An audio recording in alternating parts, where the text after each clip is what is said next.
అనగనగా అది శ్రీశైలం అటవీ ప్రాంతంలో మారుమూలగా ఉన్న వనగాంపల్లె అని ఒక చిన్న గ్రామం. ఆ గ్రామంలో బసవన్న, మల్లేశం అనే ప్రాణమిత్రులైన ఇద్దరు రైతులుండేవారు. అయితే అనుకోకుండా వాళ్ళిద్దరికీ ఒకే నెలలో పుత్ర సంతానం కలుగుతుంది. దాంతో వాళ్లు పండగ చేసుకుంటూ ఇలా మాట్లాడుకుంటారు. మల్లేశమా, మనం ఎన్నో రోజులుగా కళ్ళకన్నా రోజులైదే. ఇంతకాలానికి ఆ దేవత కరుణించి మన ఇద్దరిలోనూ ఒకేసారి పిల్లలు సందర్శిస్తున్నారు. ఏక మన పిల్లలకి మన పూర్వీకుల ఆశీస్సులు కూడా ఉండాలంటే వాళ్ళకి నామకరణం పండుగ విశేషంగా జరిపించాలా.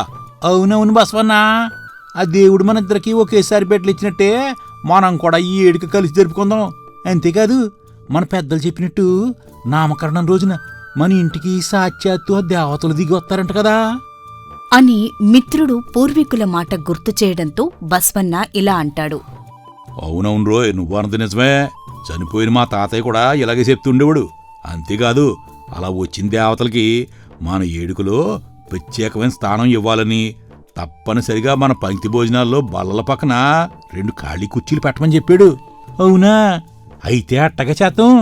ఈ మామిడి తోట శివరుంచిన ఇందుబల దగ్గర 2 కుర్చీలు మనం దేవతల కోసం ఖాళీగా ఉంచుదాం.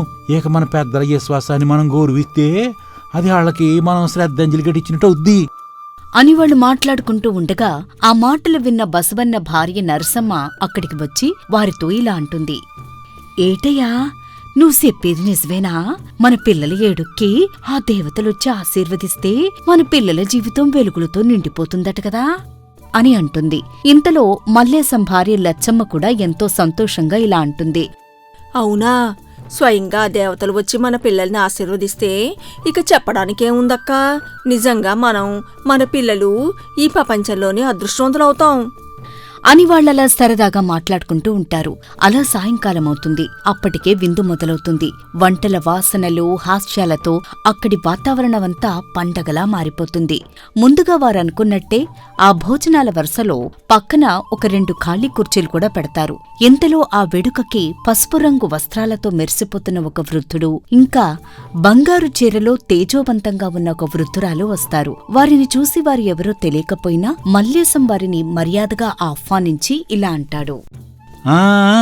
రండి, చూడటానికి సాక్షాత్తు మహాలక్ష్మీనారాయణలో ఉన్నారు. మీలాంటి పెద్దల ఆశీర్వాదం మా పిల్లలకి ఎంతో ముఖ్యమండి. వచ్చి మీరు కూడా ఆశీర్వదించండి అని చెప్పగానే ఆ వృద్ధ దంపతులు బసవన్న కొడుకు శ్రీరామ్, మల్లేశం కొడుకు లక్ష్మణ్ దగ్గరకు వెళ్లి, ఈ పసిపిట్ట ముఖంలో ఎంతో ప్రశాంతత ఉంది. ఇతని హృదయం పవిత్రమైంది. నా వేణువు ఇతనికి బహుమతిగా ఇస్తాను. దీనికి ఈ ప్రపంచంలో ఎటువంటి దుఃఖాలనైనా కరిగించే శక్తి ఉంది. ఇది ఊదిన ప్రతిసారి అతడి మనసులో సంతోషం తాండవం ఆడుతుంది అని ఆ వృద్ధుడు మొదటగా బసవన్న కొడుకు శ్రీరామ్ చేతిలో తన వేణువుని పెట్టి ఆశీర్వదిస్తాడు. అది చూసి శ్రీరామ్ తల్లి నరసమ్మ ఆశ్చర్యపోతూ ఇలా అంటుంది. అయ్యా, చాలా సంతోషం. మీలాంటి పెద్దోరు మా బిడ్డకి ఇటువంటి వరమిచ్చారటే నేను అస్సలు నమ్మలేకపోతున్నాను. మీరు సాక్షాత్తు ఆ విష్ణుమూర్తిలానే ఉన్నారు. ఇది కళా నిజమా అని అనగానే ఆ వృద్ధుడు నవ్వుతూ వాళ్లతో ఇలా అంటాడు. అమ్మా, ఇది నేను కాదు, సాక్షాత్తు ఆ పరమాత్ముడి సంకల్పం. ఈ బిడ్డ మానవత్వం కలవాడవుతాడు అని అంటాడు అతను. అతని భార్య మహాలక్ష్మి మల్లేశం కొడుకు లక్ష్మణుణ్ణి ఆశీర్వదిస్తూ, ఇదిగో ఈ బిడ్డకు నా తోలు సంచి వరంగా ఇస్తున్నాను. దీన్ని రోజుకోసారి తెరిచినప్పుడు 3 బంగారు నాణాలు పడతాయి. కానీ చాలా క్రమశిక్షణతో, స్వార్థం లేకుండా చాలా జాగ్రత్తగా దీనిని ఉపయోగించాలి అని తన దగ్గర ఉన్న సంచిని ఆ పిల్లవాడి వద్ద పెడుతూ ఆశీర్వదిస్తుంది. ఇంతలో లక్ష్మణుడు తల్లి లచ్చమ్మ చాలా సంతోషంగా ఇలా అంటుంది. అమ్మగారు, మీ దీవెనల వలన మా బిడ్డల జీవితంలో కట్టాలు తిరిగిపోతాయని మేము అనుకుంటున్నాం తల్లి అని అంటుంది. దాంతో ఆ వృద్ధురాలు నవ్వుతూ ఇలా అంటుంది. ఇది అంతకన్నా ఎక్కువే. అయితే దేనిని ఎలా ఉపయోగిస్తాడన్న దాన్ని బట్టే అతని భవిష్యత్తు నిర్ణయమవుతుంది.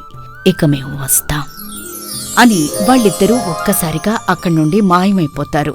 అది చూసి అక్కడున్న వారందరూ ఆశ్చర్యపోతారు. అప్పటి వరకు వాళ్లు సాధారణ వృద్ధ దంపతులు అనుకున్న వారికి నిజంగానే వారి పెద్దలు చెప్పినట్టు తమ పిల్లల్ని దీవించడానికి ఆ దేవతలే దిగివచ్చారని తెలుసుకుని చాలా సంతోషిస్తారు. అలా కాలక్రమంలో ఒక 18 సంవత్సరాలు గడిచిపోతాయి. శ్రీరామ్, లక్ష్మణ్ ఇద్దరూ యువకులవుతారు. వారి జీవితాల్లో ఆ దేవతల దీవెనల ప్రభావం మెల్లగా ప్రారంభమవటం మొదలవుతుంది.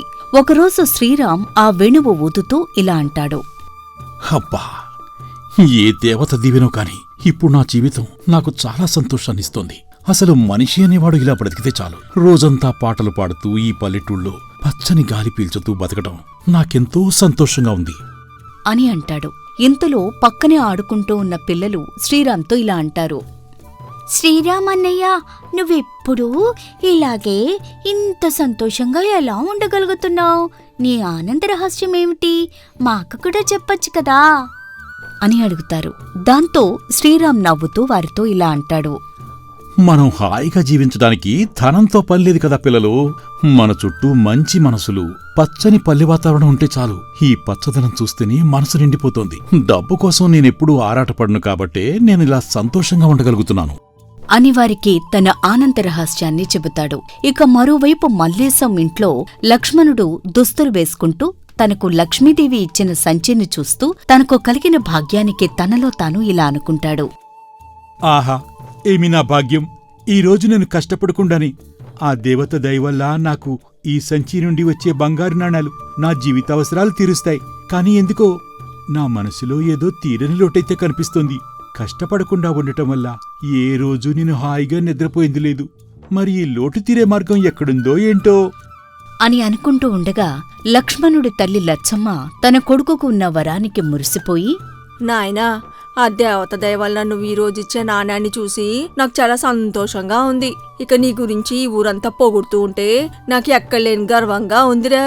అమ్మా, మనకు ఎంత ఉండి ఏం లాభం చెప్పమ్మా. ఈ బంగారమేమైనా మనిషి ముఖంలో చిరునవ్వు తెప్పిస్తుందా చెప్పు. కష్టపడకుండా వచ్చే సంపాదనలో సుఖం లేదమ్మా అని అనడంతో కొడుకు మాటలకు లచ్చమ్మకు కోపం వచ్చి, ఎందుకురా అలా మాట్లాడతావు? ఆ దేవి దయ వల్లనే నువ్వు పుట్టినప్పటి నుండి మేం పేదరికం అంటే ఏంటో తెలియకుండా ఉన్నాం. ఇక మళ్ళీ ఇప్పుడు పేదరికం కావాలని కోరుకుంటున్నావా ఏటి? దయచేసి అలా ఎప్పుడూ ఆలోచించకు. అలా ఆ ఇద్దరి కుటుంబాల్లో ఆలోచనలు వేరువేరుగా ఉంటాయి. ఒక కుటుంబం సంతోషాన్ని ఆశీర్వాదంగా స్వీకరించగా ఇంకొకటి సంపదనే భవిష్యత్తు అని నమ్ముతుంది. ఇదిలా ఉండగా ఒకరోజు రాత్రి బసవన్న ఇంట్లో, యాయా, ఆ దేవతల ఆశీర్వాదం వల్ల మన బాబు రోజు నవ్వుతూ సంతోషంగా ఉంటాడుగాని ఈ ఊర్లో అతనికి సరైన కొలువే లేదు, సంపాదన అసలే లేదు. మనం తప్ప ఆడి గురించి తలుచుకునే ఆళ్లే లేరు. ఇలా అయితే ఎట్టా చెప్పు? నరసమ్మా, మడిసికి మనశ్శాంతి శానా ముఖ్యమే. నీకు దాని ఇలువ తీరిక ఇట్ట మాట్లాడుతున్నావు. కాని మనోడిప్పుడు ఇట్ట ఉండిపోళ్లే. భవిష్యత్తులో ఏదో ఒక రోజు మనోడు నవ్వే ఈ ప్రపంచకానికి ఎలుగు చూపుతుంది. ఇక మరోవైపు మల్లేశం ఇంట్లో సరిగ్గా అదే సమయంలో భార్యాభర్తలిద్దరూ ఇలా మాట్లాడుకుంటూ ఉంటారు. లచ్చమ్మా, మనోడికి దక్కిన వరం శానా గొప్పదే. రోజు వచ్చి ఈ బంగారు నాణేలతో మనం ఇంటి స్థలం కొన్నాం, ఎంత ఆస్తిపాస్తులు సంపాదించాం. అవునయ్యా, ఇప్పుడు మనం ఈ ఊర్లో రాజుల్లా ఉన్నాం. మన అబ్బాయి బంగారు నాణాలు మన జీవితాన్నే మార్చేశాయి. ఇంతకు మించి మన జీవితాలకి ఇంకేం కావాలి అని వాళ్ళిద్దరూ చాలా ప్రశాంతంగా నిద్రపోతారు.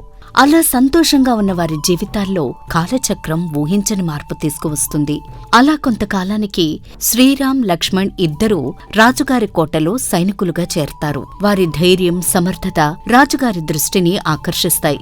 కాని అదృష్టమన్నదే మారిపోవడం అతిపెద్ద అగ్ని పరీక్ష.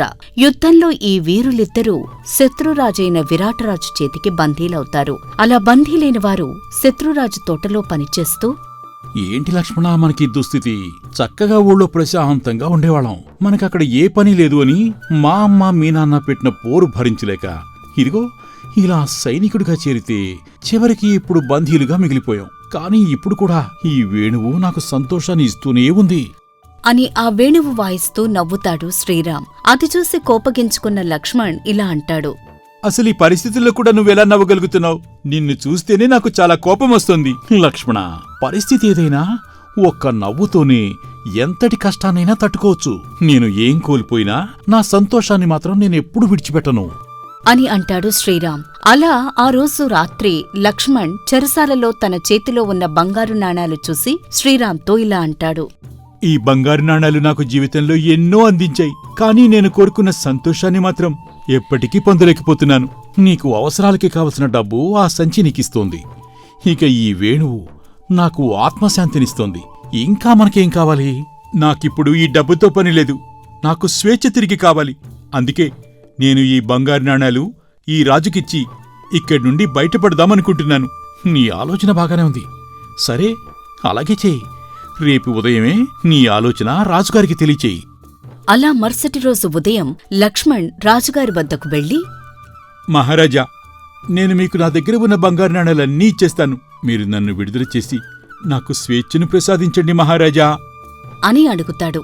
దానికి రాజు, ఏమిటి, ఒక రైతు కొడుకువి నాకు బంగారం ఇస్తాను అంటున్నావా? సరే అయితే అదీ చూద్దాం. నువ్వు నాకు ఒక 60 బంగారు నాణాలు ఇవ్వగలవా? తప్పకుండా ఇస్తాను మహారాజా. ఒక 20 రోజుల్లో మీరడిగిన బంగారు నాణాలు నేను మీకు ఇవ్వగలను. సరే, నీకు 20 రోజుల సమయం ఇస్తున్నాను. నువ్వు చెప్పినట్టు నాకు 60 బంగారు నాణాలు ఇవ్వకపోతే నీకు నేను ఉరిశిక్ష విధిస్తాను. జాగ్రత్త అని మహారాజు చెప్పడంతో లక్ష్మణ్ అందుకు ఒప్పుకుని అక్కడ్నుండి వచ్చేస్తాడు. అలా ఆ రోజు నుండి లక్ష్మణ్ తన బంగారు సంచి ఉపయోగించి ప్రతిరోజు 3 నాణాలు సృష్టిస్తూ ఉంటాడు. అలా ఒకరోజు అంతఃపురంలో విరాట్ రాజుకి అత్యంత ప్రియమైన యువరాణి రాధాప్రియ ఊహించని రోగంతో మంచం పడుతుంది. ఆమెకు నయం చేయడానికి ధనంతో చేయగలిగిన అన్ని ప్రయత్నాలు చేసి రాజు విఫలమవుతాడు. దాంతో ఒకరోజు యువరాణి మంచంపై ఉండగా చుట్టూ వైద్యులు మంత్రులు చేరి, మహారాజా, మేము ఆయుర్వేద మందులిచ్చాం, మంత్రగాళ్లను పిలిపించాం, అన్ని రకాల ప్రయత్నాలు చేశాం. అయినా ఆమెను తిరిగి మామూలు మనిషిని చేయలేకపోయాం. మమ్మల్ని మన్నించండి మహారాజా. అయ్యో, నేడు నాకు ఎంత సంపద ఉన్నా అది నా కుమార్తెకు వచ్చిన కష్టాన్ని తొలగించలేకపోయింది. ఆమె ఒక్క పూట అన్నం తినలేకపోతోంది. ఆమె ముఖంపై చిరునవ్వు చూసి ఎంతకాలమైందో. ఇప్పుడు ఏం చెయ్యాలో కూడా నాకు అర్థం కావటం లేదు. మహారాజా, మీరు అనుమతిస్తే నాదో సూచన. చెప్పండి మంత్రివర్య. ఇప్పుడు ఏ చిన్న అవకాశాన్ని కూడా నేను వదిలిపెట్టదలుచుకోలేదు. మన చెరసాలలో ఒక బందీ ఉన్నాడు. అతడు ఎప్పుడూ నవ్వుతూ ఉంటాడు. నిత్యం ఒక వింత వేణువుతో పాటలు పాడుతూ ఉంటాడు. రోగానికి మందుల కన్నా కంటికి ఆనందం, మనసుకు హాయినిచ్చే ఆనందమే ప్రథమ ఔషధం అంటారు. అతను తప్పకుండా మన యువరానికి నయం చేయగలడు అనిపిస్తోంది మహారాజా అని చెప్పడంతో రాజు ఆజ్ఞతో వెంటనే శ్రీరామ్ని అక్కడికి పిలిపిస్తారు. అక్కడికి వచ్చిన శ్రీరామ్ యువరాణిని చూసి ఆమె పక్కనే కూర్చుని నెమ్మదిగా వేణువు వాయించటం మొదలు పెడతాడు. ఒక పక్క వేణుగానం తీయగా మోగుతూ ఉంటుంది. మరోపక్క యువరాణి ముఖంలో చిరునవ్వు మెరుస్తుంది. దాంతో విరాటరాజు ఆనందంతో ఇలా అంటాడు. శ్రీరామ్, నువ్వు చేసిన మంచి పనికి నీకు నేను ఎంత బంగారం ఇచ్చినా నీ రుణం తీర్చుకోలేను. నేడు నా కుమార్తె నవ్వింది. ఇక ఈ రాజ్యానికి వెలుగు వచ్చింది. ఇక నువ్వు స్వేచ్ఛగా తిరిగి వెళ్ళిపోవచ్చు. ధన్యవాదాలు మహారాజా. ఇక స్వేచ్ఛ కన్నా గొప్పది నా దగ్గరున్న ఈ వేణువు.